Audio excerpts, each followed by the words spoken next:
오늘의 사건 반장입니다. 서울 신림역 인근에서 흉기를 휘둘러 4명의 사상자를 낸 30대 남성의 신상이 공개됐습니다. 범행 하루 전 휴대전화를 초기화하는 등 남성의 계획범죄 정황이 드러났습니다. 윤건영 충북교육감이 특강 중 교사는 예비 살인자라는 발언을 한 사실이 알려졌습니다. 윤 교육감의 특강 내용 일부가 알려지면서 비판이 일고 있습니다. 피를 흘리면서 쓰러진 아내를 두고 운동하러 나가 중태에 빠지게 한 60대 남편이 경찰에 붙잡혔습니다. 아내는 뇌사 상태에 빠진 걸로 알려졌습니다. 뾰로롱! 안녕하십니까. 자, 오늘 정말 굵직굵직한 뉴스들이 많아서요. 빨리 시작을 하도록 하겠습니다. 예, 진실 추적자 사건 반장 시작합니다. 오늘을 기점으로 올해 장마는 끝났다라고 기상청이 발표를 했습니다. 이제부터 진짜 펄펄 끓는 무더위가 이어질 거라는데요. 그래서였는지 오늘 서울 날씨 진짜 동남아랑 비슷했습니다. 거친 폭우가 막 쏟아지더니 갑자기 햇볕 쨍쨍 찜통더위. 누가 뭐래도 집이 제일 시원합니다. 어디 나가지 마시고요. 시원한 음료 한 잔과 함께 이 시간 저희와 함께 해주시죠. 자, 오늘 출연자 소개해 올립니다. 예. 자, 이재은 기자, 박지훈 변호사, 승재현 형사법무정책선임연구위원, 백성문 변호사, 그리고 박준혜 수어선생님 나오셨습니다. 안녕하세요. 안녕하십니까. 예, 친구가 밥 먹고 가라는데 사람 본다고 그냥 왔어요 하신 손효진님. 자, 운동도 패스, 식사 준비도 패스, 오늘은 햄버거 시키고 본방 대기 중 하신 장민님. 신랑이랑 저녁 먹으면서 항상 봅니다. 안타까운 사건이 너무 많아요 하신 박영주님. 20개월짜리 우리 아들 최영재 우유 한 잔 거하게 걸치면서 사반 봅니다 하신 최영숙님. 우리 딸 첫 월급 받고 용돈이라고 주는데 왜 이렇게 눈물이 나죠 하신 캔디님. 외로워도 슬퍼도 나는 안 울어 하는 게 캔디 아니겠습니까? 자, 3대가 공덕을 쌓아야 가능하다는 50대 주말 부부예요 하신 춘천의 이용희님. 롯데시네마 아산터미널점에서 지갑 주는 분 그거 내 거야 하신 데이나님. 자, 도유라님, 장도현님, 허석주님, 일산의 김민정님 모두 사랑합니다. 자, 재미는 물론 의리로 함께하는 아세사와 뉴스 육박. 예, 대한민국과 전 세계 동포 가족 여러분의 시선을 모아서 출발합니다.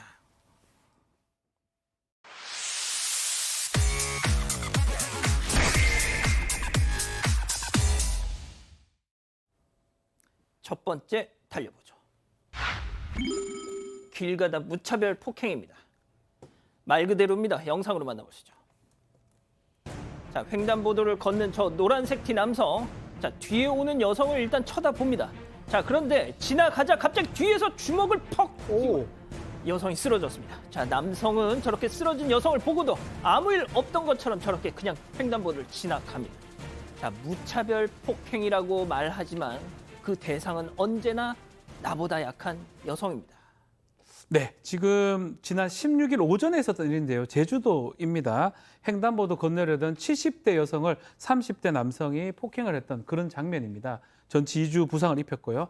이 남성이 나흘 전에는 80대 남성한테 또 비슷한 폭행을 가했던 적이 있고요. 이거 말고도 2주 전에는 20대, 30대한테 시비를 걸어서 폭행을 했습니다.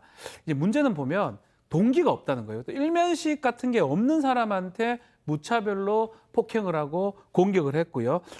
지금 신고를 통해서 입건이 된 그런 상황입니다. 자, 도대체 왜? 너 왜 그랬어? 술 먹어서 기억이 안 나요? 이러든가요? 사실 이 부분은 언제나 기억 안 난다는 말을 우리는 믿을 수 없는 거고 분명히 기억을 함에도 불구하고 기억이 안 난다 그러는데 지금 이 사람 알고 보니까 지금 이 폭행하기 전에 특수상해 그리고 공무집행방해로 이미 집행유예를 받고 있었던 사람이었다는 겁니다. 집행유예 기간에 그런 집행유예를 했다라는 거죠. 어떻게 보면 한번 용서를 해줬는데 이 사람은 그 용서를 아마 그대로 받아들이지 않았는 것 같습니다. 당연히 이 사건에 대해서 경찰 구속영장 청구했고 법원도 구속영장 발부했습니다. 지금 때렸는 거, 넘어졌는 거 확인하면 폭행 또는 상해죄로 지금 수사를 하고 있다니까요. 이게 여기에 대해서 유죄 판결이 나오면 앞에 있던 집행유예 기간 없어지고 그 형 플러스 지금 나온 형 더해서 교정시설에서 수용생활 해야 한다라는 말씀 드리겠습니다. 오래오래 있었으면 좋겠습니다. 자, 다음 이어가죠. 얼굴로 날아든 스무디입니다. 자, 사방 가족께서 직접 제보해 주신 영상 만나보시죠. 자, 어느 카페 내부입니다. 자, 점주가 음료 4잔을 만든 뒤에 자, 200번 손님 음료 나왔습니다 하고 캐리어에 담아드릴까요? 묻자 남녀 2명이 한참 뭔가를 고민하더니 아니야 2개만 담아줘 라면서 다소 퉁명스럽게 말하니까 저 캐리어 휙 던졌어요. 자, 2구 캐리어 저렇게 던졌죠. 자, 2구 캐리어를 들고 와서 음료를 포장하려고 하는데 자, 그런데 갑자기 너 지금 뭐 하는 짓이야? 하더니 음료를 확 얼굴에 확 저렇게 뿌렸습니다. 자, 점주가 저 손님들 못 나가게 막은 뒤에 112에 신고를 했어요. 자, 그래서 경찰이 출동을 합니다. 자, 갑자기 왜 저런 걸까요? 네, 저게 지난 20일 밤 9시 반쯤이었습니다. 수원의 한 카페인데요. 40대 남성이 20대 점주의 얼굴에 스무디를 던진 상황입니다. 당시 점주는 4잔짜리 음료를 주문을 받고 제조를 다 마친 뒤에 손님을 불렀습니다. 그랬더니 주문한 40, 50대 정도로 보이는 음주 상태의 남녀 2명이 왔습니다. 손님이 2명인데 음료가 4잔이니까 그 4구짜리 캐리어를 들고 이거 여기에 담아드릴까요? 라고 물었는데 남녀가 어떻게 할지 의견을 한참 주고받더니 여성이 2개 담아달라니까요? 이렇게 다소 퉁명스럽게 얘기를 했던 겁니다. 점주가 4구 캐리어를 원래 있던 곳에 살짝 던지고 2구 캐리어를 들고 와서 음료를 담습니다. 그런데 이 남녀 손님이 손님 앞에서 지금 캐리어 이렇게 던져도 되냐? 지금 짜증낸 거냐? 이렇게 손가락질을 하기 시작합니다. 그래서 점주는 거기에 대고 그건 제 마음입니다. 이렇게 받아쳤다고 합니다. 사실 제조나 주문 같은 거 빨리 처리하려고 이렇게 동선 최소화하기 위해서 물건들을 살짝 던져놓기도 하는데 당시에도 습관적으로 이런 행동이 나왔다고 점주는 주장하고 있습니다. 그랬더니 이 남성이 본인이 주문한 망고 스무디를 점주 얼굴에 던졌다는 겁니다. 당연히 음료를 다 뒤집어 썼고요. 주방 곳곳에도 다 튀었습니다. 점주가 바로 경찰에 신고를 했는데 경찰 오기 전까지 계속해서 점주에게 욕설을 했다고 합니다. 이후에 경찰이 이들을 데리고 나갔습니다. 백 변호사님, 네. 어떻게 보셨습니까? 뭐 일단 손으로 때리지 않고 음료를 얼굴에 부었다고 해도 명백한 폭행입니다. 이것도 형법상 폭행에 충분히 해당할 수 있고요. 그리고 무엇보다도 좀 화가 나는 건 이 손님들 아직도 저 점주에게 사과하지 않았다고 합니다. 일단 이 점주는 아직도 저 액체를 그 망고 스무디를 맞았을 때 그 눈알로 좀 들어갔었나 봐요. 그래서 아직도 눈이 좀 시리고 저 메뉴 만들 때마다 저 상황이 생각나서 굉장히 좀 불편하다고 합니다. 일단 손님도 사람이기 때문에 본인이 저 캐리어를 던진 게 기분이 나빴을 수 있다는 부분 이해하지만 그렇다고 저렇게 음료를 뿌리고 폭행을 하는 건 용납될 수 없다라는 입장이고요. 일단 경찰은 24일 날 피해자를 불러서 일단 조사를 했고요. 이제 저 가해 40대 남성 조사를 앞두고 있는 그런 상황입니다. 알겠습니다. 자, 다음 또 이어가죠. 병원에서 돌변한 환자입니다. 무슨 얘기일까요? 영상으로 만나보시죠. 자, 어느 병원입니다. 자, 복도 끝에서 간호사 한 명이 막 헐레벌떡 뛰어오죠. 계속해서 의료진들이 저렇게 오갑니다. 자, 간호사들 링거 지지대를 들고 병실로 막 뛰어가는데 바로 환자가 난동을 피우고 있었던 겁니다. 자, 경찰이 출동했어요. 방패를 들고 저렇게 갑니다. 자, 유리창을 두고 환자와 너 진정해 하면서 대화를 시도하죠. 하지만 계속해서 악을 쓰면서 병실에서 난동을 피우는 저 환자. 자, 병실 안에는 다른 환자들도 있어서 정말 위험했던 상황인데요. 자, 그 순간 들리시죠? 예. 자, 경찰들이 수신호를 주고 봤더니 하나, 둘, 셋. 문을 열고 진입합니다. 자, 순간 저 난동을 피우던 환자를 넘어뜨리고 흉기를 빼앗아서 검거를 성공했습니다. 승 의원님, 네. 진짜 왜 이렇게 요즘 정신 나간 인간들이 많은 걸까요? 저도 100% 공감합니다. 어떻게 보면 치료받는 병원에서 치료받는 환자가 다른 환자가 있는 병실에서 저렇게 난동을 부렸다는 건데요. 지난 15일 경기도 군포시에 있는 한 병원에서 50대 입원 환자가 했던 행동입니다. 지금 보셨다시피 안에서 굉장히 이렇게 난동을 부리니까 그 사람이 바깥에 나오면 더 위험할 수 있잖아요. 그래서 간호원들이 저 지지대를 가지고 문을 이렇게 못 열게 만들었는 거예요. 앵커가 말했다시피 환자 안에 있는 다른 환자도 위험할 수 있죠. 갑자기 이 사람 드라이브 줘! 막 그렇게 이야기를 했답니다. 그래서 악쓰고 있는 그 과정에서 경찰이 와서 왜 그러냐고 물었을 때 전혀 그에 대한 대답이 없어서 방금 같이 테이저건을 쏘기는 그렇잖아요. 환자였기 때문에. 그래서 문을 열고 방패로 빵 밀어서 제압했다고 하는데 그 이유가 너무나 가관입니다. 링거를 받는 그 위치가 자기의 마음에 들지 않는다라고 이야기를 했대요. 그래서 간병인한테 이거 좀 조절하자 이렇게 하니까 간병인이 그거 안 해도 된다라고 하니까 간병인이 나를 무시했다라는 이유로 저런 행동을 했다라고 합니다. 아유, 알겠습니다. 자, 다음 또 이어가 보죠. 살금살금 오렌지 설입니다. 자, 역시 사방 가족께서 직접 제보해 주신 영상 만나보시죠. 자, 어느 가게 외부 CCTV입니다. 길을 걷던 남녀 2명. 가게 2층에 놓인 무언가를 저렇게 쳐다봐요. 그러더니 남성이 도둑고양이 마냥 살금살금 올라가요, 계단을. 그러더니 매장 안쪽을 쓱 보더니 그러고는 뭔가를 너 뭐야?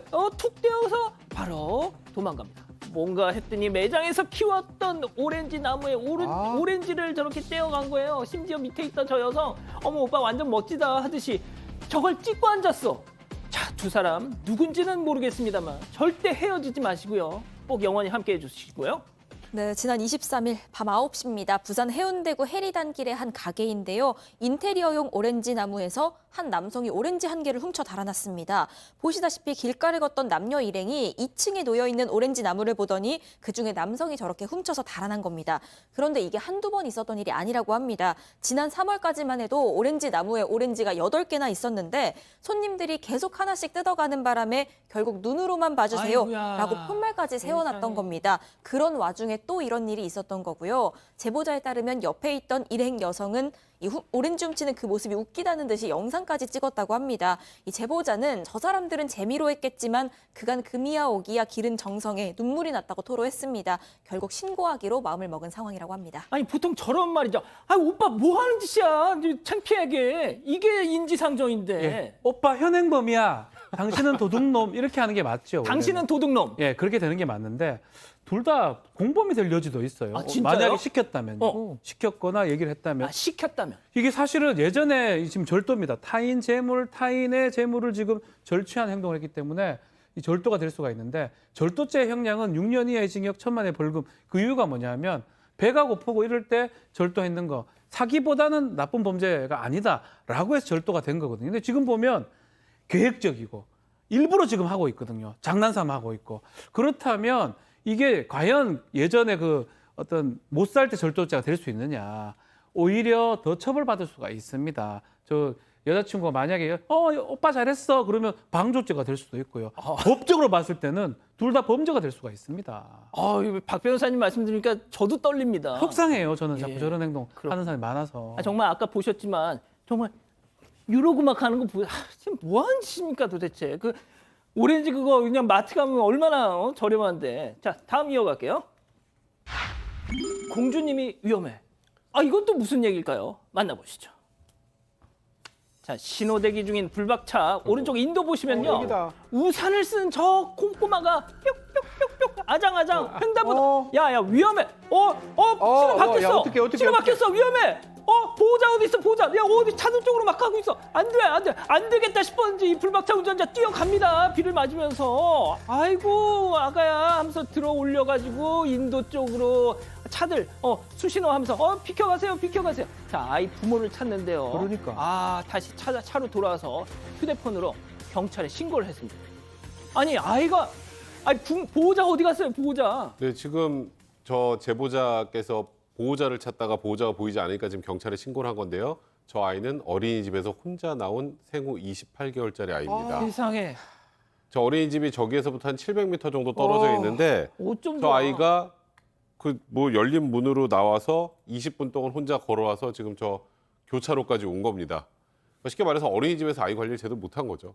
제대로 확인하지 않았던 것이고, 물론 뭐 어린이집 관계자분들이 바쁘고 또 아이들이 어디로 튈지 몰라서 뭐 어린이집 그 안에 있던 그 관계자분들께서도 좀 억울할 수는 있겠습니다만 이런 상황은 정말 막아야 되지 않겠습니까? 그러니까요. 한분리에 나온 거라고 또 뭐라고 또 이렇게 타박을 하시네요. 좋습니다. 자, 마지막 사연으로 가볼게요. 우리 남편은 K 장남. 이거 오늘 사연 말이죠. 우리 가족분께서 진짜 우리 사건 반장 가족 여러분들의 집단 지성의 또 판단을 받아보고 싶다고. 네, 일단 사연자는 8년차 부부입니다. 얼마 전에 시아버지가 좀 큰 수술을 받아서 걱정이 되기도 하고 또 안부도 물을 겸 찾아가게 됐다고 합니다. 그런데 이 시댁에는요, 그 시부모님과 현재 결혼을 하지 않은 30대 후반 도련님 이렇게 셋이 같이 살고 있는 상황입니다. 수술은 잘 되기는 했는데 아무래도 앞으로 병원도 계속 오가셔야 하고 또 연세도 있으시고 이러다 보니까 갑자기 혼자 남을 도련님 걱정이 되신 것 같습니다. 그래서 시부모님이 정말 갑작스럽게 도련님 장가 갈 때까지 사연자 부부랑 같이 같이 살았으면 좋겠다. 이런 얘기를 꺼내신 겁니다. 사연자는 시부모님 마음도 이해는 하긴 하지만 아이도 태어난 지 얼마 안 돼서 아이도 돌봐야 하는데 또 식구가 늘 생각을 하니까 너무 걱정도 되고 또 도련님이 언제 결혼을 할지 결혼을 하긴 할지 이것도 모르는 상황이라서 굉장히 난처하다고 하는데요. 이 말 듣고 남편은 아내한테 조금만 참고 고생해달라 이렇게 얘기를 했다는 겁니다. 이걸 어쩌면 좋을지 고민이라고 전해주셨습니다.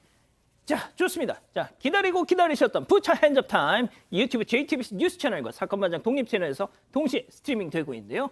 지금 부부가 보고 계신다니까요. 너무 격한 말씀은 여기 꾹꾹 좀 눌러주시고요. 자, 우리 가족 여러분들도 채팅창에 OX로 함께 참여해 보시죠. 먼저 남편입니다.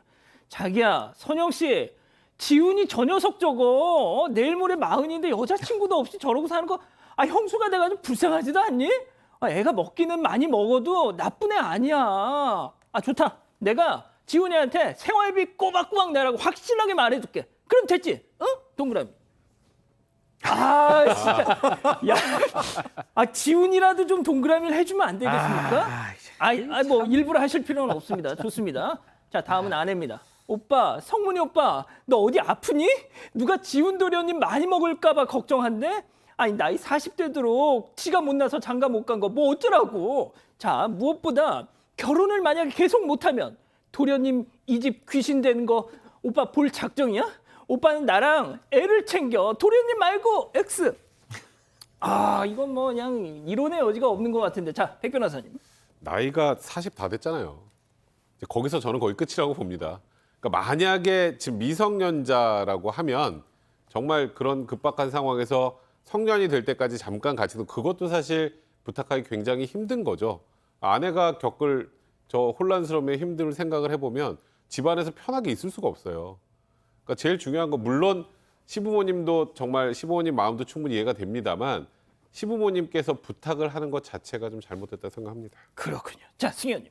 저는 이 40대가 아버님 조금 더 병간호해야 되지 않을까요? 지금 수술을 굉장히 많이 받았는데 아버님, 어머님만 두 분만 달랑 남겨놓고 저 도련님이라는 사람이 갑자기 지금 형 집에 또 가게 되면 그 어머님과 아버님은 누가 돌보시는 거죠? 저는 그건 좀 문제가 있다고 보고 정말 바깥에서 살고 싶으면 아까 생활비 낸다면서요. 그 생활비 내서 그냥 원룸 딱 정해서 사시는 게 조금 더 편하지 않을까? 정말 그 도련님을 위해서 편하게 사는 걸 원한다면 저는 원룸 추천합니다. 그렇군요. 자, 박 변호사님. 엄밀히 말하면 30대 후반이에요. 뭘 해도 할 수 있어요. 이게 누구 고민인지 몰라도 혹시나 부모님께서 니는 이제 혼자 못 사니까 형이랑 형수랑 같이 살아라 하면 아닙니다. 뭔 소리 하십니까? 할 상황이에요, 사실은. 근데 그거 껴가지고 가까이 절로 익하고 있는 상황도 웃긴 거. 만약에 이 두 분이 괜찮아서 받아들이면 상관이 없죠. 지금 아내분이 고민을 하고 있잖아요. 애도 있고 고민을 한다면 이런 얘기가 나오지 않도록 이런 얘기가 나오면 분란이 되는 거거든요. 혹시나 안 받아도 분란이 되고 가도 분란이 되면 30대 후반 우리 도련님께서 나 혼자 살아요. 뭘 지금 뭐 하는 짓입니까 이게? 그러니까 저는 솔직히 이제 저도 모르겠습니다. 자, 이 기자. 어떤 분이 야 이거 너 얘기 아니야? 그래서 저를 40대도로 아직 장가 못 간 너 자폭하면 어떻게 해? 자, 그게 중요한 게 아니고요. 네, 가족 여러분들도 이견이 딱히 없으셨던 것 같습니다. 일단 스테이엘님, 도련님이 혹시 30개월이신가요? 하셨고요. 차금선님, 우리 남편이랑 같이 보고 있어요. 화내면서 저건 아니지 하네요. 하셨습니다. 이사밤님, 와, 험한 말 하고 싶었는데 보고 계시다니까 참을게요 하셨습니다. 정하영님은요. 30대 미혼인데 본가도 아니고 형수 집에 얹혀 사는 거 알면 더 장가가기 힘들걸요 하셨습니다. 자, 저는 다릅니다. 저는 혼자 살고 있습니다. 자, 외국에서 살다가 잠깐 한국에 들어오셨다는 생방님, 보고 계신가요? 2주 전쯤에 인천 송도 가시려고 인천 303번 버스 타고 가시다가 그만 가방을 버스에 내리고 내려놓으셨다는 거예요.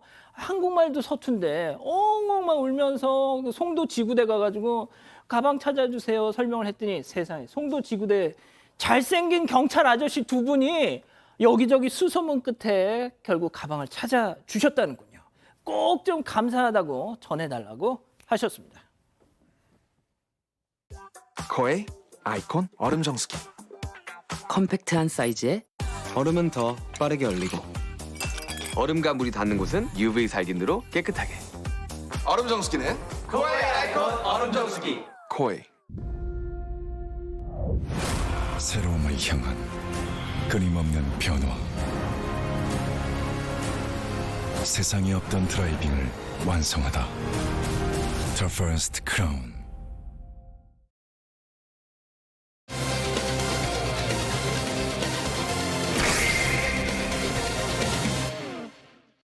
서울 신림역 인근에서 흉기를 휘둘러 4명의 사상자를 낸 30대 남성의 신상이 공개됐습니다.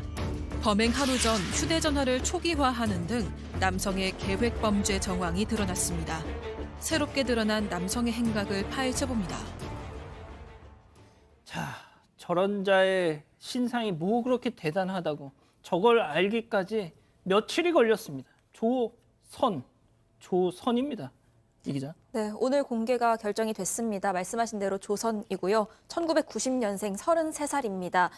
일단 이렇게 신상이 공개되기 위해서는 범행 수단이 잔인하고 중대한 피해가 발생했으면서 또 증거가 충분해야 하고 이런 4가지 요건을 충족을 해야 합니다. 당연히 범행의 잔인성 또 피해의 중대성이 인정된다고 판단이 나왔고요. 또 피해자가 자백했고 현장 CCTV도 있었습니다. 목격자 진술까지도 범행 증거가 충분하다고 봐서 공개 결정 내려졌습니다. 오늘은 조금 특이한 게 말이죠. 백 변호사님. 네. CCTV 영상 그 스샷을 또 같이 공개했어요. 네. 지금 나가네요.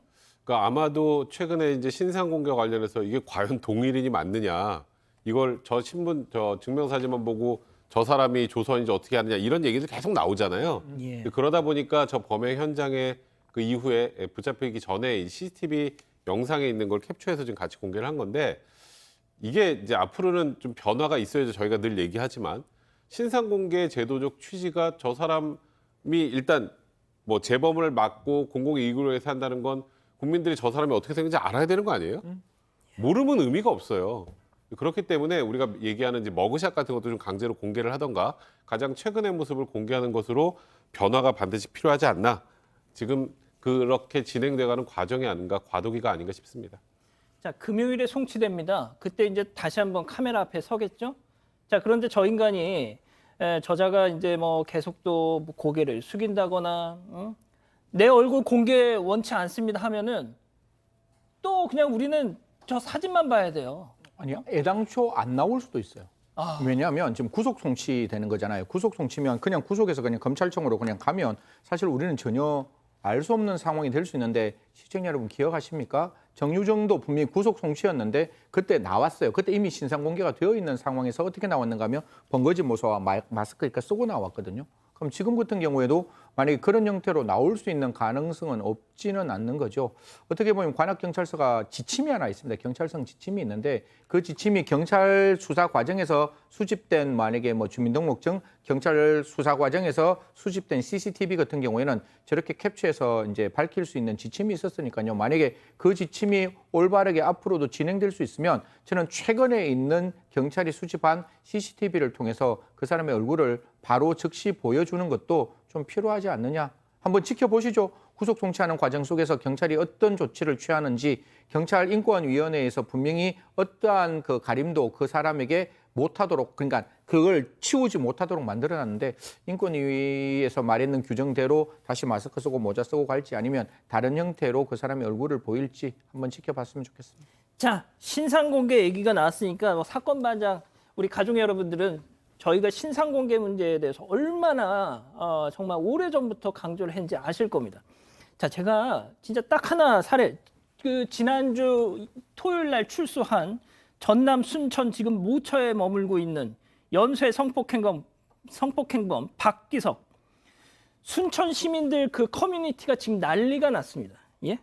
이자의 신상을 이웃에게 알리면은 뭐 불법이니 뭐니 막 그런 얘기를 들으니까 순천 시민 여러분들이 그 두려움에 제 입으로는 말 못해요. 그 사건 반장에 그 사람 이름 나왔으니까 그거 보세요. 이러고 계십니다. 예? 아니 세상에 이게 박 변호사님, 네. 이게 지금 온전한 나라입니까? 지금 아니 세상에 그 이름 석자 얘기를 못 해가지고 제 입으로는 얘기 이거 처벌받을 수 있다니까 사건 반장의 그거 보세요. 이러고 있어요 지금. 그런데 현행법이 그러다 보니까 아마 우리 시청자나 우리 보는 분들이 그런 고민을 하는 것 같고, 그렇기 때문에 사실은 공개하기가 사실 쉽지 않은 거고요. 또 지금 개정안이 지금 올라가고 있기 때문에 그 부분 좀 지켜봐야 될 것 같습니다. 자, 김근식, 박병화 이름은 얘기해도 되고 왜 박기성 이름은 얘기하면 안 됩니까? 자, 일단 저희가 그 정도로 하고요. 이 조선의 얼굴 나이, 조선 같은 경우도요. 지금 뭐 신상 공개가 됐지만 이미 그 CCTV 영상, 범행 영상 다 아시잖아요. 구글링을 해서 찾아보면 오늘 공개된 사진보다 더 선명하고 더 지금 얼굴에 가까운 사진들이 지금 막 둥둥 떠다닙니다. 예? 이 무슨 의미가 있냐고요, 이게. 네, 그래서 이미 주변 사람들의 관련 증언도 계속해서 나오고 있는 상황이었습니다. 일단 2013년에는 인천의 한 피자 가게에서 배달 업무를 한 걸로 전해지고 있었는데 당시 동료에 따르면 1,000원짜리 한 장이라도 손해보는 일 없도록 하는 등 이렇게 돈에 민감해 보였고 집착하는 경향이 있었다고 했습니다. 친한 친구가 없고 술을 자주 마셨는데 본인이 신림이나 사당 쪽에서 술을 자주 마신다 이런 얘기를 했다고도 했습니다. 그때 매장 점장도 조 씨를 기억하고 있었습니다. 당시에 조 씨가 사회복무요원 대체복무를 하게 됐었는데 이 사실을 숨기고 주말에만 일을 할 수 없겠냐 이렇게 물어봤다가 이 사실 들키게 되자 일을 그만뒀다고 전하고 있습니다. 2014년에는 창고 물류 업무를 했다고 하는데요. 그 당시에 직장 동료는 근무 태도가 굉장히 불량했다고 증언을 합니다. 무단 결근, 지각을 많이 해서 해고당했고 그 당시에 뭐 코인에 손을 댔다가 빚을 졌다 이런 소문도 돌았다고 했습니다. 그리고 지난해 10월까지 조 씨가 성인 PC방에서 일을 했다는 얘기도 들었다고 전했습니다. 자, 일단은 카더랍니다. 아직까지는. 이 조선에 대해서 뭔가 잘 알고 계시는 분들 계시면 저희한테 좀 제보를 좀 부탁드립니다. 자, 조선 처음에 잡혔을 때 그야말로 뭐 욱해서 그 짓을 벌인 것처럼 얘기를 했었죠. 자, 체크포인트 짚어보죠. 살해 방법, 급소, 검색. 자, 계획적 범행을 암시하는 내용인데요. 이 범행 전날에 휴대전화나 자신의 PC에서 검색한 내용들이 공개가 됐습니다. 살해 방법, 급소 이런 것들을 검색을 했던 겁니다. 그 다음에 이 범행 전날에 두 번째 좀 놀라운 부분은 이 휴대전화라든지 자신의 PC를 훼손을 합니다. 오후 5시에 휴대전화를 초기화하고요. 또 자신의 컴퓨터를 둔기로 훼손을 했습니다. 검색한 것을 나중에 혹시나 문제됐을 때 발견되지 않기 위해서 했던 것을 봤을 때 이 두 가지 봤을 때는 검색했던 거, 또 자신의 휴대전화, PC 손괴했던 부분, 이 부분은 계획적 부분이 아닌가 이렇게 보입니다. 자, 승현님, 범행 준비 최소 하루 전날부터 이미 시작이 된 걸로 보이는 정황인데, 뭐 본인 스스로도 이제 지금부터 이제 슬슬 입을 열고 있다면서요? 뭐 사실 어떻게 보면 경찰이 정말 수사를 잘 진행하는 그 일 수도 있고 또 이미 포렌식이라는 거 아시잖아요. 다 이렇게 안에 있는 지금 어떤 거를 검색했고 지금 어떠한 내용들이 나오고 있다는 걸 안다면 지금 와서는 더 이상 뒤로 물러날 데가 없는 거예요. 처음에 나왔을 때는 뭐 펜타닐 했다 이래가지고 욱하는 범죄를 저질렀다. 할머니가 나에게 무슨 그 꾸지람을 주셔가 내가 더 화가 났다. 이건 다 거짓말이고 제가 봤을 때는 분명히 그 전부터 어떤 살인의 어떤 그 동기가 있었고 그 동기 때문에 저런 범죄를 저질렀다라고 볼 수 있는 거기 때문에 분명히 우리 살인주의에서 가장 중요한 양형 기준인 계획성이 있었느냐 없었느냐 확실하게 경찰이 수사를 해서 법정에서 이 사람을 제대로 처벌받도록 만들었으면 좋겠다라는 말씀드리겠습니다. 또래 남성에게 열등감을 갖고 있었다 뭐 이런 얘기도 지금 들려요? 네, 일단 조선이 최초 진술은 자기는 남성이건 여성이건 성별을 가리지 않았다는 취지로 얘기했습니다만 저희가 영상을 통해서 확인했던 거는 남녀가 같이 걷고 있을 때도 남성만 공격했던 거 기억하실 겁니다.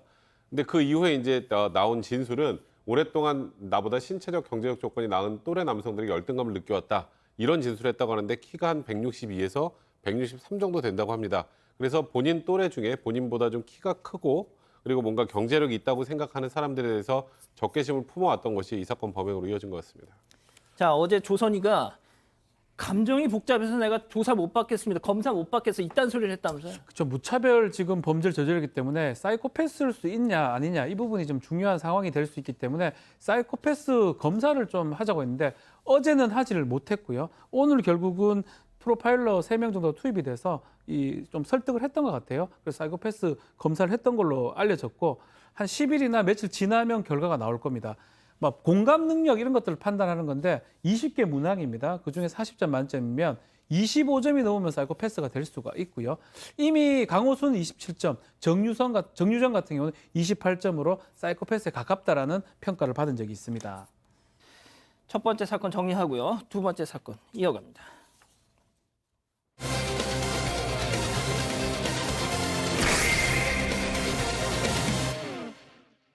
윤건영 충북교육감이 특강 중 교사는 예비 살인자라는 발언을 한 사실이 알려졌습니다. 윤 교육감의 특강 내용 일부가 알려지면서 비판이 일고 있습니다. 어떻게 된 일인지 알아봅니다. 자, 들으신 것처럼 이 충북 교육감이 도대체 무슨 말을 어떻게 했길래 이 상황이 벌어지고 있는지 직접 한번 들어보시죠. 살인자를 인정하고 교사가 돼야 되는데 나는 성정이 나도 마음 자세가 이거 안 되겠다. 그러면 그때 다니지 말고 사표를 내면 나가서 자퇴하고 나가. 적어도 교사의 눈빛 하나, 교사의 말 한마디가 그 아이들의 무한한 가능성에는 싹을 잘 수 있고 살아날 수 있는 가능성이 있다는 걸 염두에 두고 진정한 전문가라면 그럼 당당하게 학부모 갔을 때 당당하게 눈빛 힘을 주고 같이 얘기를 했으면 좋겠어요. 감정 변화 없이 상대방을 기억했으면 좋겠다. 자, 어제 저 발언과 관련해서 정말 많은 현직 교사분들이 저희 사건반장에 제보를 해주셨어요. 저는 제가 그 메일을 받아보고 에이 설마 요즘 시국에 무슨 이랬다니까요. 네, 그런데 실제로 어제 있었던 발언입니다. 어제 오전에 그 유초등 1급 정교사를 대상으로 한 특강이 있었습니다. 그곳에서 윤건영 충북교육감이 이런 발언을 했는데요. 교사들은 예비살인자라고 인정하고 교사 일을 해야 한다, 이런 얘기였습니다. 당시 윤 교육감은 이 일에 당당하게 임해서 절대 물러서지 말아야 하고 학부모가 무슨 소리를 해도 당당하게 임해야 한다, 이렇게 얘기를 하고 있었습니다. 그러니까 교사로서의 어떤 사명감을 강조하는 맥락이었는데, 그러면서 교사의 눈빛 하나, 교사의 말 한마디가 아이들의 무한한 가능성에 싹을 자를 수도 있고 살인할 수 있는 가능성이 있다는 걸 염두에 둬야 한다, 이런 취지의 발언을 했던 겁니다. 이렇게 예비살인자 이런 표현을 두고 부적절했다는 비판이 계속 이어지고 있습니다. 다시 한번 말씀드릴게요. 이게 어제 한 발언입니다. 어제. 예?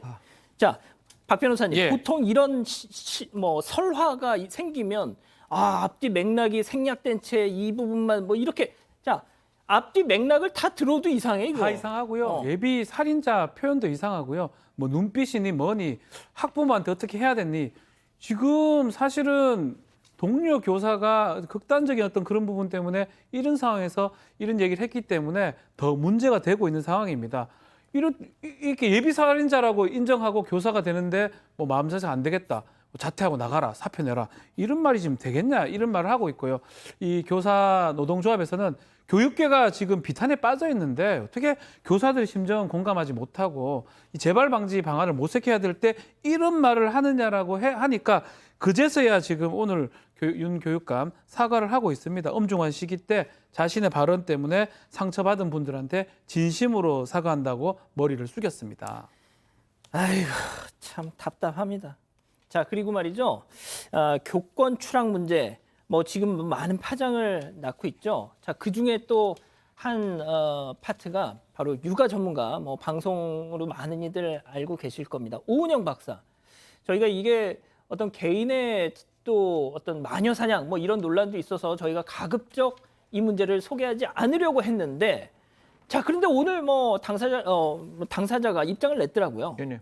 사실 저도 이 부분에 대해서 굉장히 좀 이렇게 논란의 소지가 있는 부분이라서 각자의 정보를 정확하게 시청자분께 전달하는 쪽으로 말씀을 올리겠습니다. 첫 번째, 이제 소아청소년 전문의인 서천석 박사가 이런 이야기를 합니다. 서 박사는 그러니까 금쪽이류의 프로그램이 제시하는 해결책은 정말 환상이다. 상담 몇 번만으로 도저히 그 말도 먹히지 않는 아이들이 아주 많다라는 이야기를 했습니다. 사실 이거는 삭제가 되었는데요. 당연히 이 글 자체가 이제 오 박사에 관한 이제 이야기다, 이런 이야기가 나왔고, 오 박사가 다들 아시겠지만 유아 상담 프로그램에서 이런 얘기를 하죠. 야, 체벌은 좀 하지 말고 아이의 특질에 좀 맞추어서 좀 이렇게 교육하고 이야기를 하면 아이가 충분히 바뀔 수 있어. 이런 이야기가 나오다 보니까 이제 학교 선생님들에게 민원이 굉장히 증폭되었다는 게 지금 이 논란의 중심에 있는 겁니다. 사실 저는 서 박사의 말도 맞고 오 박사의 어떤 생각도 맞다라고 보는데, 과연 이 부분에 있어서 우리가 앞으로 나아가야 될 부분이 무엇인지 이 논란을 중심으로 국민 여러분과 함께 같이 논의했으면 좋겠다는 말씀 드리겠습니다. 자, 제가 앞서 미리 말씀을 드렸는데, 백 변호사님, 오은영 박사가 어제 한 매체랑 인터뷰를 했더라고요. 지금 오은영 박사 SNS는 이런 표현 쓰더라고요. 전쟁터라고 합니다. 지금 오은영 박사의 그 입장을 찬성하는 분들, 또 이렇게 반대하는 분들이 그렇게 와서 완전 싸우는 상황이 되다 보니 오은영 박사도 결국 입을 열었는데 본인이 얘기한 거를 좀 많은 사람들이 곡해한 게 아닌가라고 생각하시는 것 같아요. 일단은 교사의 권위가 붕괴되면 교실이 붕괴되는 거고 교사들이 자긍심을 유지할 수 없으면 아이들은 학교에서 배울 수가 있는 게 없으니까 이건 절대 안 된다는 건 당연한 거고 본인이 반대한 건 체벌을 반대한 게 아니라 폭력을 반대한 거다. 아하. 폭력은 어떠한 이유로 정당화될 수 없는 것이다라는 취지의 입장을 냈습니다. 그리고 학부모와 교사는 대립해서는 안 되는 존재다. 그러니까 여기 보면 책에 무슨 뭐가 문제가 생기면 선생님을 찾아가라 뭐 이런 얘기들이 나오는데 네. 그런 게 오히려 이상하게 읽혔다라는 거죠. 그러니까 이거는 뭐 사실 최근에 많은 분들이 너무 현재 상황에 분노를 하다 보니까 이렇게까지 불똥이 튄 게 아닌가 싶습니다. 그렇습니다. 자, 지금부터는 저희가 좀 따로 준비한 그런 교권 침해 현장 모습을 준비했는데요. 일단 체크포인트 짚어보죠. 수업 중 라면 먹방. 제목 그대로입니다. 영상 준비했는데요. 한번 보시죠.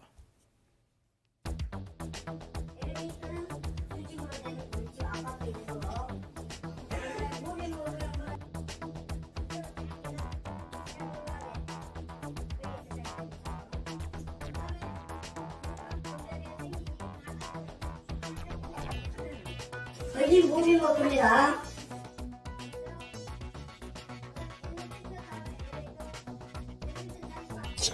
지금 여기가 분홍색이죠?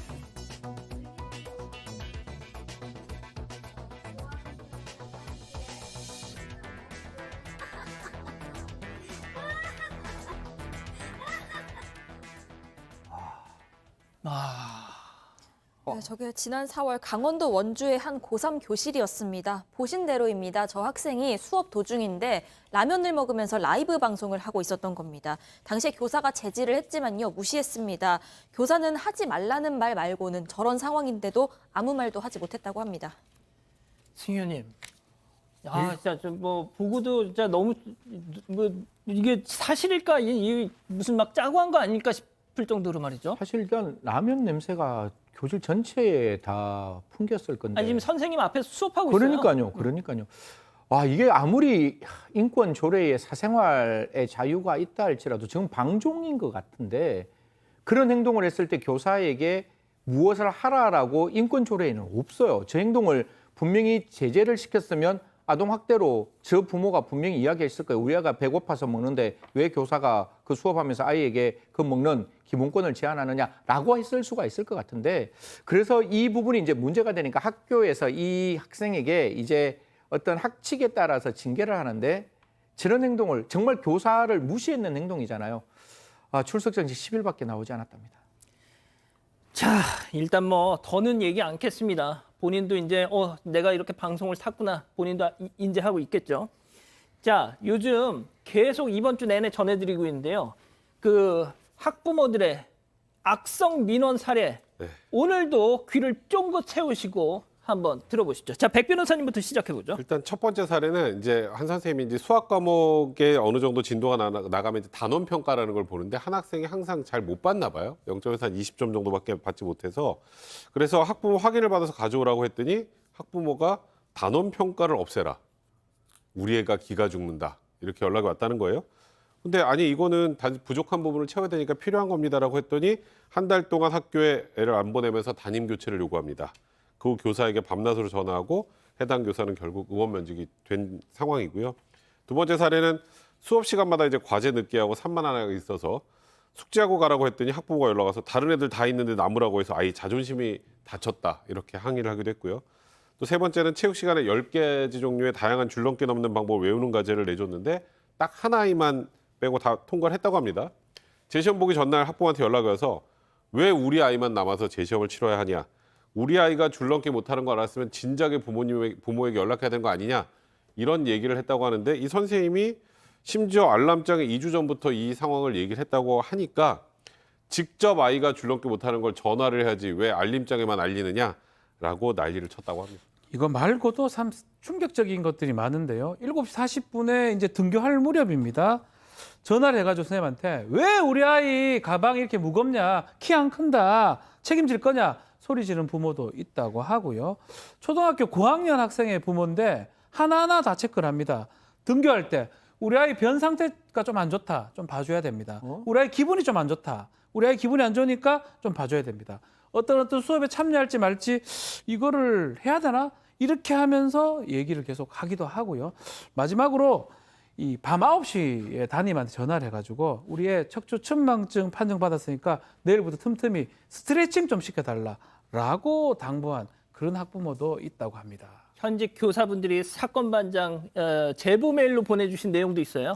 네, 일단 짧고 굵은 사례들입니다. 교사들이 통 웃질 않아요. 복도 지나갈 때마다 미소 좀 지어주세요. 이런 요구를 하기도 하고요. 학예회 일정 공지했더니 왜 하필 오늘 하죠? 할로윈 데이에 맞춰서 하셨어야죠. 이런 경우도 있었습니다. 또 지금 우리 집 도둑이 들어서 우리 애 학교 못 보낼 것 같아요 라고 얘기하고 뚝 끊어버린 사례도 있었고요. 내가 정치인들 많이 한다. 방송국 섭외 중이다. 당신 꼭 옷 벗기겠다. 이렇게 협박을 했다는 경우도 있었습니다. 자, 우리 애가 책을 잃어버렸대요. 수업 시간마다 그것 좀 복사해서 좀 애 좀 챙겨주세요. 우리 애가 선생님 눈빛이 마음에 안 든대요. 네? 이런 얘기를 해서 그 선생님은 지금까지도 아이들을 눈을 제대로 쳐다보지 못하고 계신대요. 우리 애가 빈속으로 학교 갔어요. 우리 애 과일 좀 깎아서 계속 좀 챙겨주세요. 예?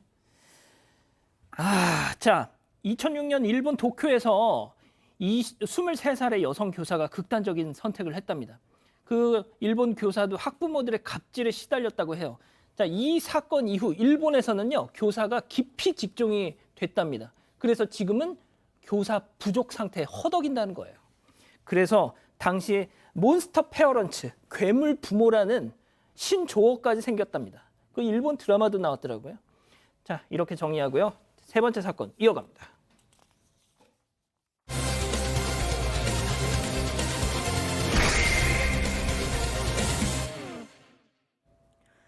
지난 5월 한 여성의 휴대전화로 사진 2장이 전송됩니다. 새아버지가 보내온 사진 속에는 어머니가 화장실 바닥에 엎드린 채 피를 흘리고 있었다고 하는데요. 깜짝 놀라서 자초지종을 물은 딸은 새아버지에게 너무나 황당한 답변을 듣게 됩니다. 새아버지가 하시는 말씀이 집에 오니까 엄마가 술을 먹고 이렇게 쓰러져 있다. 내가 건드리면 가정폭력 이런 문제가 생기니까 나는 건드리지 않고 그냥 나간다. 119에 신고도 그 어떤 구호 조치도 없이 그저 테니스를 치러 나가버렸다는 새아버지. 딸의 뒤늦은 신고로 병원에 옮겨졌지만 어머니의 의식은 여태 돌아오지 않고 있습니다. 대체 그날 무슨 일이 벌어졌던 걸까요? 자, 어제 뉴스룸에서 나간 사건이죠. 재혼 가정에서 벌어진 일입니다. 네, 일단 피해자는 10년 전인 지난 2013년에 현재 남편과 재혼을 했습니다. 피해자에게는 앞서 2딸이 있었는데 남편과 둘만 인천 강화도에서 지내고 있는 상황이었습니다. 그런데 지난 5월 9일에 딸의 휴대전화로 사진 2장이 전송이 됩니다. 새아버지가 상다리가 부러져 있는 사진 1장, 그리고 어머니가 화장실 바닥에 엎어져서 피를 흘리고 있는 그런 사진 1장, 이렇게 총 2장을 전송을 했습니다. 너무 놀라서 일단 전화를 걸었는데요. 새아버지가 받아서 하는 얘기가 그 집에 오니까 너희 엄마가 술을 먹고 쓰러져 있었다. 내가 건드리면 가정폭력 문제가 생길 수 있으니까 나는 안 건드리고 그냥 나가겠다면서 신고조차 안 하고요. 본인은 테니스를 치러 나가버렸다는 겁니다. 당시 딸이 다른 지역에 있는 상황이었기 때문에 아이고야. 곧장 119와 112에 구조 신고를 했습니다. 지금 어머니 어떤 상태인가요? 자, 병원으로 옮겼지만 외상성 뇌출혈입니다. 혼수 상태에 있는 상황이고요. 아직까지 의식을 온전히 찾고 있지 못하는 그런 상황입니다.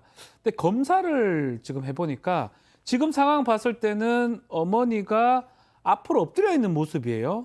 근데 검사 결과 뒷머리에 어떤 충격이 좀 있다. 아하. 그것 때문에 외상성 뇌출혈이 왔다라고 지금 얘기를 하고 있는 상황이고, 더 문제는 이 뇌에 이제 고인 피가 상당히 오랫동안 좀 있었던 걸로 봤을 때는 오래전에 과거에 머리에 충격이 있었던 게 아닌가라고 지금 추측이 되는, 또 가능성이 제기되는 그런 상황이고, 외관상으로도 뒤통수, 콧등의 열상, 후두부의 자상 등 몸 곳곳에 멍자국들이 보였다고 합니다. 자, 새아버지의 말과 너무 다르니까 딸은 다음 날 어머니가 지내던 집으로 달려갔어요. 거기서 뭔가를 목격했다고요? 사실 분명히 그렇게 테니스 치러 간다 이러면 얼마나 딸은 마음이 급했겠어요. 계속 전화하는데 아빠가 전화를 안 받는 거예요, 새아빠가. 그래서 원래 처방전인데 그 드시는 약인데 처방전을 드리러 이제 집에 갔다는 거예요. 갔는데 지금 저 모습을 딸이 목격하는 겁니다. 얼마나 놀랬겠습니까? 막 집을 살펴보니까 집에 있는 뭐 우리가 있던 안방, 화장실, 작은 방까지 그런 핏자국이 보였고 또 몸싸움이 벌어졌는지 탁자에까지 핏자국이 있었답니다.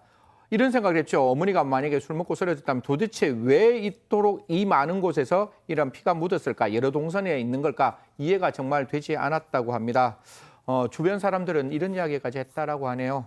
남편의 폭행에 자주 시달려왔다라는 정언도 있을 뿐만 아니라 예. 어머니께서 폭행을 당해서 얼굴이 몰라볼 정도까지 부어 있었다. 이런 이야기들도 나오고 있습니다. 자, 두 딸은 새 아버지의 저런 폭력적인 성향을 모르고 있던 겁니까? 2016년에 한 번 알았다고 합니다. 2016년에 어머니가 얼마나 심하게 폭행을 당했는지 눈에 흰자위가 보이지 않을 정도로 막 이렇게 눈이 다 아유, 핏줄이 다 터진 세상에. 상황이었다고 하는데 얼굴이 다 부어 아이고야, 터지고 아이고. 입안이 찢어지고 지금 보시는 것처럼 그래서 어머니가 병원에 입원하면서 그제서야 딸들은 새아버지의 폭행을 인지했다고 합니다. 이 딸이 새아버지에게 너무 화난다 어떻게 이럴 수 있느냐 이렇게 따져 물었는데 그 당시에 막 울면서 너무 잘못했다. 이제 그래서 그 당시 경찰에 신고까지 했었는데 이 어머님이 진술을 바꿔서 결국 혐의 없음으로 종결이 됐었다고 합니다. 자, 어머니는 그동안 지인들한테 이렇게 말씀하셨대요. 아유, 어떻게 시집도 안 간 딸들한테 내가 맞고 산다는 얘기를 해. 자, 심지어 어머니가 얼마나 소가리를 하셨는지 휴대전화 이 녹음기를 켜놓고 혼잣말을 하셨대요. 자, 그 내용이 뭐가 있습니까? 그 부분이 좀 충격적인데요. 이 폭행 직후에 본인이 직접 녹음했던 내용들이 담겨 있습니다. 이렇게 표현했어요. 지 마누라가 다쳤는데 어떻게 그러냐? 네가 사람이냐? 나 어떡하냐? 미치겠다.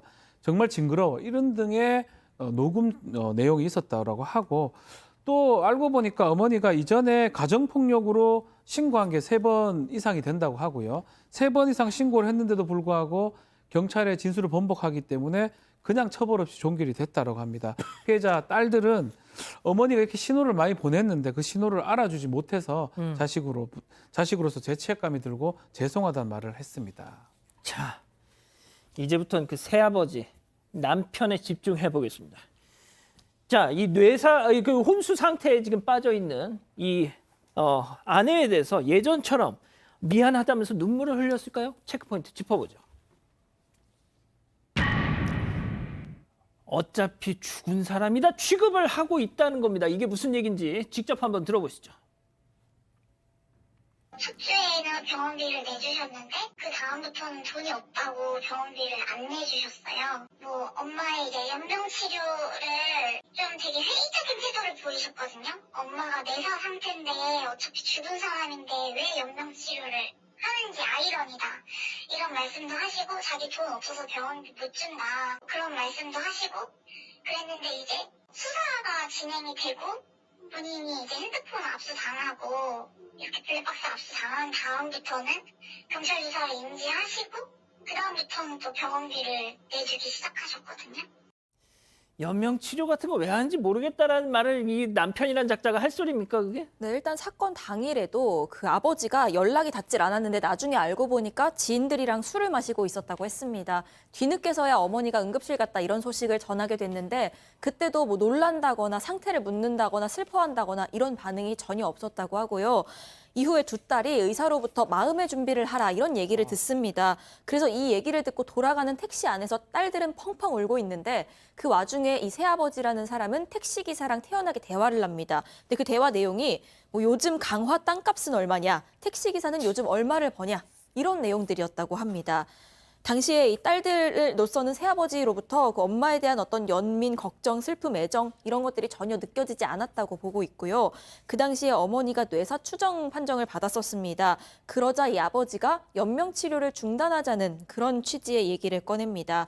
심지어 이 새아버지 형편이 어렵지 않은데도 병원비도 첫 일주일치만 낸 뒤에 딸에게 책임을 다 넘겨버렸고요. 이후에야 수사가 시작되고 나서야 병원비를 다시 열심히 내주기 시작했다고 딸들은 주장을 하고 있습니다. 현재 어머니는 조금씩 회복은 하고 있는 상황입니다. 하지만 의식이 돌아온 건 아닙니다. 호흡기 단체로 입원해 있는 상태인데요. 이렇게 쓰러진 아내를 두고 떠났던 이 새아버지 2달 반 동안 지금까지도 일상생활을 태연하게 이어가고 있다고 합니다. 아니 어떻게 이런 상태가 가능해요? 그러니까 저도 좀 이해가 안 되네요. 이게 아직도 왜 이런 아버지가 구속이 되지 않은지. 그러니까요. 근데 지금 이제 딸들이 너무 화가 나는 건 죄명입니다. 일단 경찰이 구속영장 신청은 했습니다. 근데 앞으로 이제 영장이 청구돼서 어떻게 될지는 또 지켜봐야겠습니다만 죄명이 유기치상입니다. 유기치상이라는 건 그러니까 보호를 해줘야 할 사람이 보호를 하지 않고 떠나서 이 사람이 다친 경우, 그러니까 이게 아주 간단해 말하면 그러면 본인이 때리거나 상해를 가했다는 내용은 들어있지 않은 거죠. 그러니까 이제 딸들 입장에서는 아니 우리가 찍은 것만 해도 저 핏자국에 동선상에 이상한 게 얼마나 많았는데 예. 근데 최초에 출동했던 경찰이 어머니가 쓰러져 있는 위주로 사진 딱 3장만 찍어갖고 왔다고 합니다. 그러면서 그 경찰한테 딸들이 물어보니까 아니 내가 집안 둘러봤을 때 어수선한 거 말고는 없었는데 이렇게만 대답을 했다고 하네요. 그래서 딸들이 또다시 수사를 의뢰했습니다만 그 이후에는 범행 현장은 싹 치워져 있었습니다. 핏자국 다 치워져 있었고 치울 필요가 없는 큰 가구까지 사라졌다는 건 그곳에 뭔가 폭행의 흔적 같은 게 남아 있었을 수도 있죠. 결국 범죄 혐의점, 추가적인 혐의점을 찾지 못해서 지금 유기치상 혐의는 된 건데 현재 경찰은 초동 수사에 미흡한 점은 인정을 하면서도 앞으로 철저하게 수사하겠다는 입장입니다. 자, 어머님이 경찰에 신고한 것만 3번입니다. 우연인지 아닌지 어머니 쓰러지시던 그날 마지막 신고, 3번째 신고에 대해서 공소권 없음 결정이 났대요. 자, 따님이 오죽하면 결국 우리 엄마가 죽어야 이게 끝이 나는 거냐라고 하고 계신답니다. 사실 이게 가정폭력 다 스토킹 처벌법 반의사 불벌죄 없었잖아요. 없앴잖아요. 그런데 가정폭력은 여전히 반의사 불벌죄로 되어 있습니다. 이렇게 폭행을 당한 이 어머니 입장에서는 남편이 너 이거 반의사 불벌에 의사표시하지 않으면 내가 니한테 더 이건 제가 갖고 있는 생각입니다. 해코지를 할 수 있어 라는 협박을 했다면 어떻게 반의사 불벌에 의사표시를 안 할 수가 있겠어요. 그래서 반의사 불벌의 의사표시를 했다라고 보이는데 딸들의 입장에서는 이런 걸 지적하는 거죠. 아니 가정폭력에서 반의사 불벌의 의사표시를 하면 과연 그게 진심에서 나오는 반의사 불벌의 의사표시겠느냐 이런 부분에 대해서 조금 더 들여다봐야 되지 않느냐라는 이야기는 하지만 여전히 우리 법은 가정폭력도 반의사 불벌죄로 되어 있다는 말씀 드리겠습니다. 자, 이어지는 뉴스룸에서 이번 사건에 대해서 추가 보도가 있을 예정입니다. 자, 이렇게 정리하고요. 다음 별별 상담소 이어갑니다.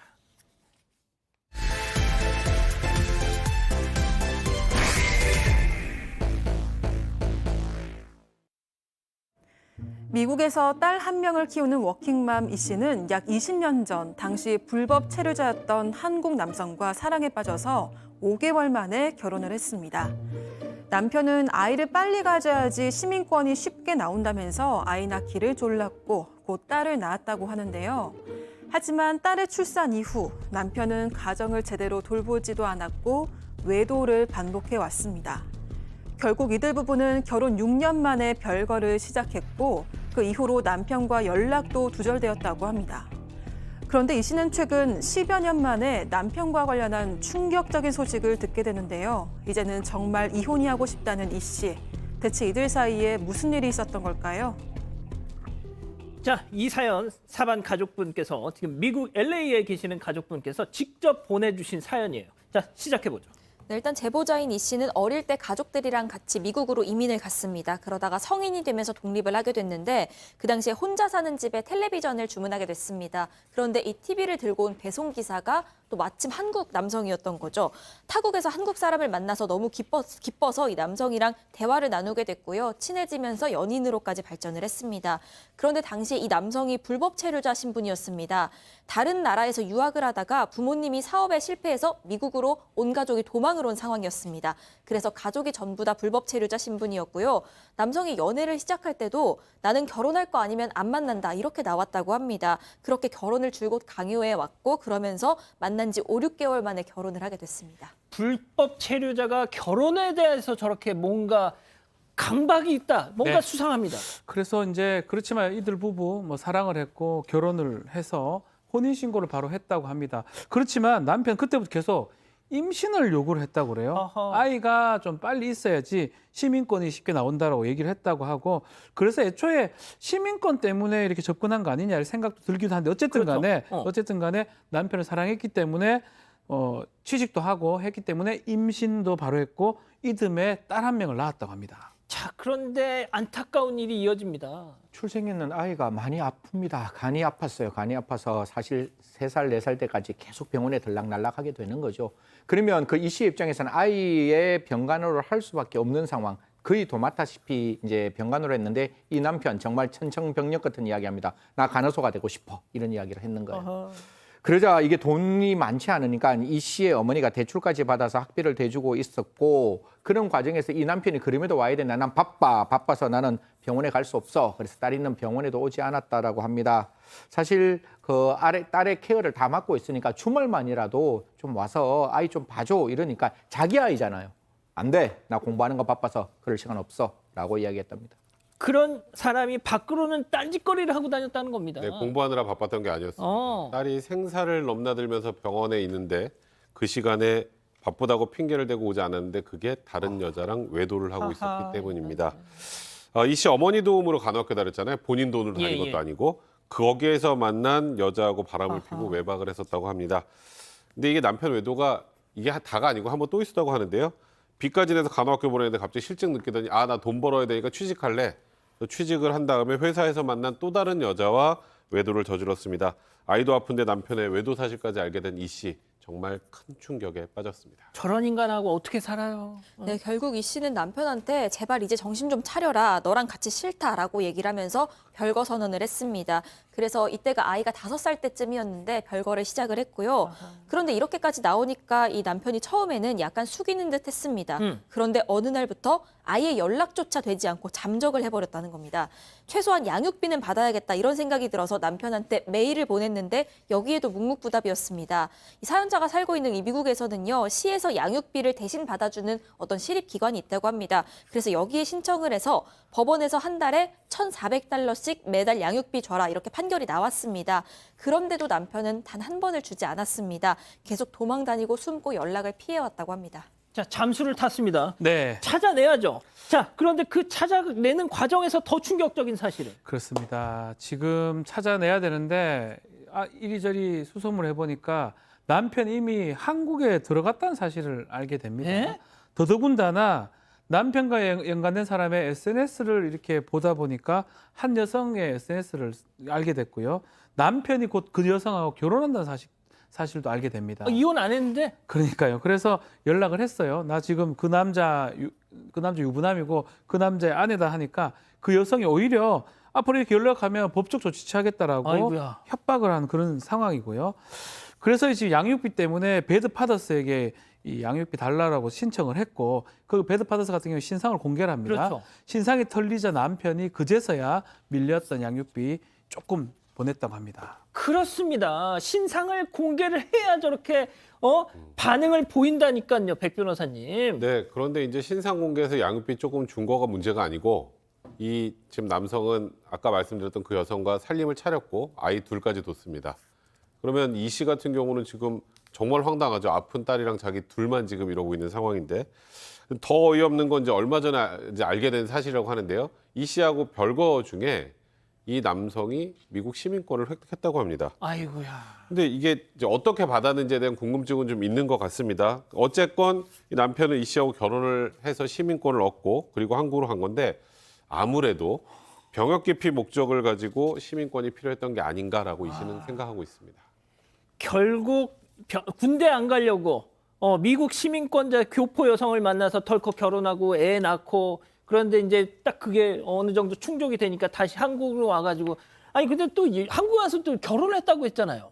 이게 참 이런 일이 왜 발생하는지 미국에서도 좀 제대로 좀 해줬으면 좋겠다. 제가 정말 어이가 없어가 이렇게 웃음이 나오는데 미국은 18세 미만의 아이가 있으면 부부 둘이가 법정에 가야 돼요. 법정에 가서 같이 선서를 해야 되는데 그럼 법정에 가야 되면 결국 그 서류를 내야 되는데 이 씨의 서류를 남편이 도장을 위조해서 제출했다라고 합니다. 그러니까 사실상 이 씨의 입장에는 그런 게 있었는지도 모르는 거 아니에요. 그러니까 당연히 이 이혼 신청은 무효가 되었고 지금 상황에서는 이 씨가 다시금 이혼 신청을 하고 싶은데 이 작자가 지금 협조를 해주지 않는다 이렇게 나오고 있습니다. 자, 그런데 몇 년 만에 연락이 와가지고 또 헛소리를 했다고요?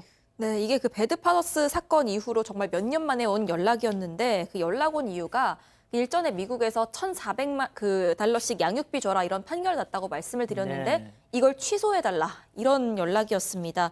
그 현지 표현으로는 뭐 케이스를 닫아달라 이렇게 얘기를 했다고 하는데 현재 남편이 미국 시민권자이기 때문에 한국에는 외국인 신분으로 있는 상황입니다.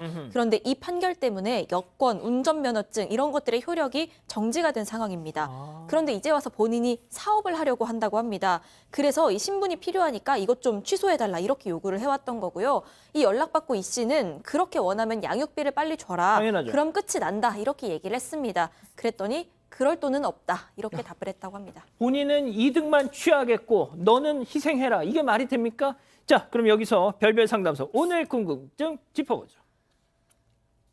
자, 미국 시민권 받고 도망가 버린 이 남편 이혼하고 싶습니다. 도와달라고 하셨어요. 근데 이게 참 황당한 상황이죠. 이제 제보자가 미국에서 미국 변호사를 만나봤는데 일단 남편이 한국으로 갔으니까 우리가 해줄 수는 없다라고 답변을 했다고 하고 그래서 남편 주소지 모른다고 이제 한국 변호사를 만나봤더니 제대로 상담조차 해주지 않았다. 굉장히 좀 난감한 상황이시라고 합니다. 이게 이제 사실은 정확하게 좀 따져봐야 될 게 많을 것 같긴 해요. 이 사람이 한국에서는 또 어떤 식으로 이 혼인신고를 했는지 아니면 사실혼 관계를 하고 있는지 그런 부분을 좀 따져봐야 될 것 같고요. 이혼을 함으로써 얻을 이익도 따져봐야 됩니다. 이 사실은 미국에서 이혼을 하는 상황으로 봐야 되는 거거든요. 예. 그렇기 때문에 이 이제 우리 사연자가 말씀하시는 게 이혼을 지금 하고 싶다고 하시는데 이혼을 함으로써 뭐 위자료를 받을 것인지 뭘 할 것인지 또 받으려면 그 남자한테 그만한 재산이 있는 건지 등등을 좀 따져봐야 될 것 같습니다. 자, 백 변호사님. 네. 그러니까 이혼을 할 수 있는 거예요? 이게 사실 일단 미국에서 혼인신고란 상황이기 때문에 한국에서 관계가 어떻게 돼 있는지 좀 애매한 상황이기도 하고요. 이게 지금 저희가 지금 어떻게 뭐 다뤄서 이거를 이혼이 가능하다 불가능하다로 단호하기가 좀 어려운 상황인 것 같습니다. 예. 자, 이 기자 일단 아니 지금 정말 너무 어처구니가 없는 상황이에요, 이게. 네, 그러니까 이 제보자는요, 아이가 심지어 현재 학습 장애가 있습니다. 그래서 학교 생활도 제대로 못하는 상황이고, 그러다 보니까 아이가 성인이 돼서 제대로 직업 갖고 하려면 지금 흥미 있는 뭐 요리라든지 이런 부분에 대해서 직업 훈련을 받아야 하는데, 현재 지금 경제적으로 그게 좀 어려운 상황이라고 합니다. 그래서 제보자 입장에서는 남편에게 이 밀린 양육비를 받아서 아이 교육에 쓰고 싶다 하는 입장이고요. 또 제보자는 그 사람은 아무렇지도 않게 한 가정을 꾸리고 자기 아이들을 돌보는데 정작 우리 딸은 방치해둔 거나 다름없고 이런 상황이 너무 억울하지만 그래도 이제라도 정리할 건 정리하고 싶다 이렇게 말씀하셨습니다. 알겠습니다. 시간이 너무 촉박해서 일단 현실적인 뭐 뾰족한 방법은 없는 것 같아요. 지금 변호사님들 말씀 들어보니까. 예, 저희도 안타깝네요. 자, 별별 상담소 이렇게 정리하고요. 글로벌 픽 이어갑니다.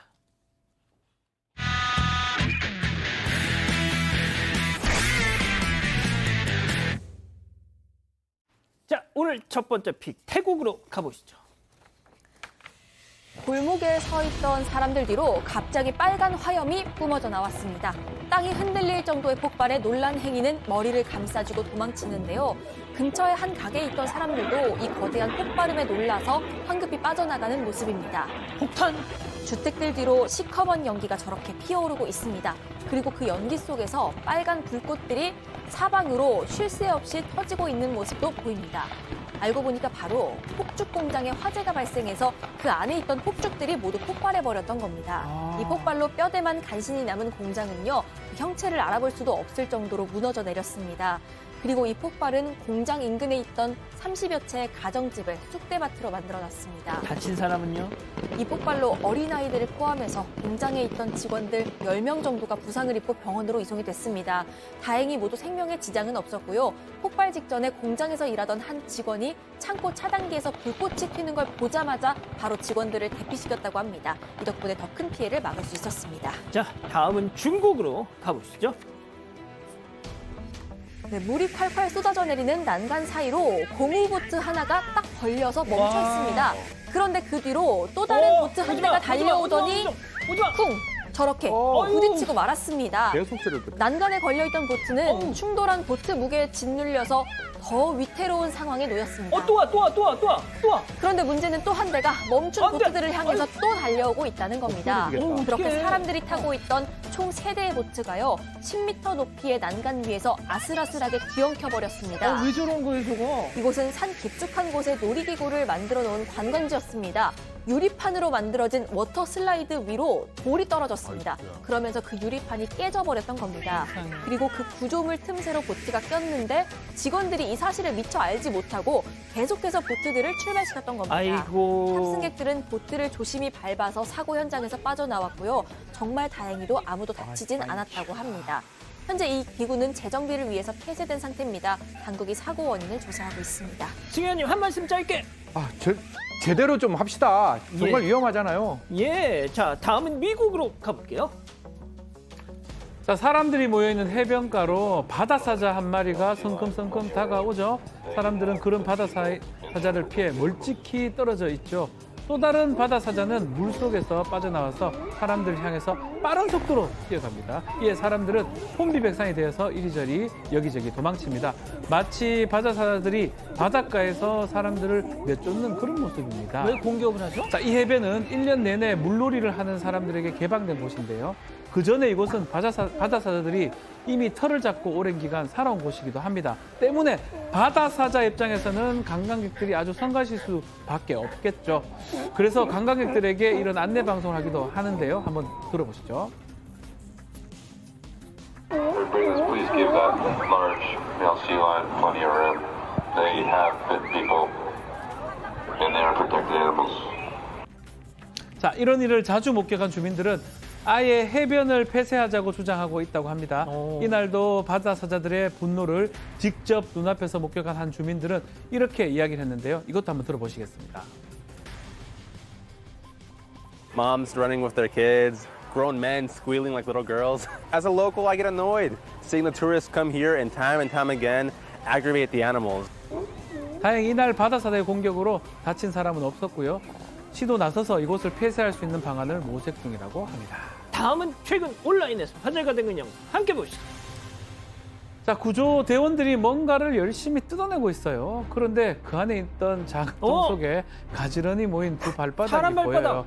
구조대원은 그 작은 통을 들어서 바닥에 내려놓고는 통을 자르기 시작합니다. 네, 바로 세탁기입니다. 세탁기 안에 어린 소년이 쏙 빠져버린 거고요. 저렇게 조그만 통에 도대체 어떻게 들어갔을까 싶은데요. 호기심이 넘쳤던 이 아이는 여기에 뭐가 있을까 하면서 고기를 넣었다가 그만 반으로 쏙 접혀서 통에 끼어버렸습니다. 아이고야. 아이의 울음소리에 아이 엄마가 달려와서 이 상황을 보고는 사색이 되어버렸다고 하고요. 아유, 빨래통이 있지 뭐가 있겠어. 예, 결국 구조대원이 출동을 했습니다. 처음에는 아이를 잡아당겨 빼려고 했는데 오히려 그게 아이에게 더 위험해져서 아이고야. 결국 세탁기를 반으로 쪼개기로 했고요. 30분간의 사투 끝에 아이는 세탁기에서 빠져나왔고 엄마 품에 안겨서 대성통곡을 했다고 합니다. 아이는 다행히 무사했고요. 아이 엄마는 구조대원들에게 감사 인사를 전했습니다. 자, 마지막 픽 주인공 동물입니다. 미국으로 가보시죠. 의자에 앉아있던 여성이 자리에서 일어서서 주방으로 향합니다. 그러자 엎드려 있던 강아지가 벌떡 일어나서 여성을 붙잡더니요. 바닥에 앉힙니다. 여성이 앉은 걸 확인할 강아지는 의자 위로 올라가서 식탁 위에 있던 약통을 물고 여성에게 가져다 주죠. 그리고는 이번엔 곧바로 냉장고로 갑니다. 직접 문을 열고는 이번엔 물 한 통을 꺼내서 여성에게 건넵니다. 무슨 상황이에요, 이게? 20대인 이 여성은 기립성 빈맥증후군이라는 질병을 앓고 있다고 합니다. 맥박수가 급격히 오르면서 현기증이 오거나 심하면 실신까지 하게 되는 무서운 질병인데요. 더 무서운 건 언제 증상이 나타날지 예측할 수가 없다는 겁니다. 그래서 이 여성은 몇 해 전 보조견으로 이 강아지를 입양했습니다. 이 강아지는 보호자에게서 나는 냄새로 몸 상태를 알아차릴 수 있도록 훈련을 받은 상태입니다. 그리고 보호자의 상태가 나빠졌다 싶으면 저렇게 물과 약을 가져다주고 안정까지 시켜주는 겁니다. 세상에 냉장고 문 열고 물까지 꺼내줘요. 네, 언제든 어디서든 강아지는 여성 옆을 떠나지 않고요. 이 여성의 상태를 살핀다고 합니다. 이런 멋진 반려견을 만난 여성은 나의 생명줄과 다름없고 이제는 이 친구 없이는 살 수 없다라고 얘기하면서 고마운 마음을 전했습니다.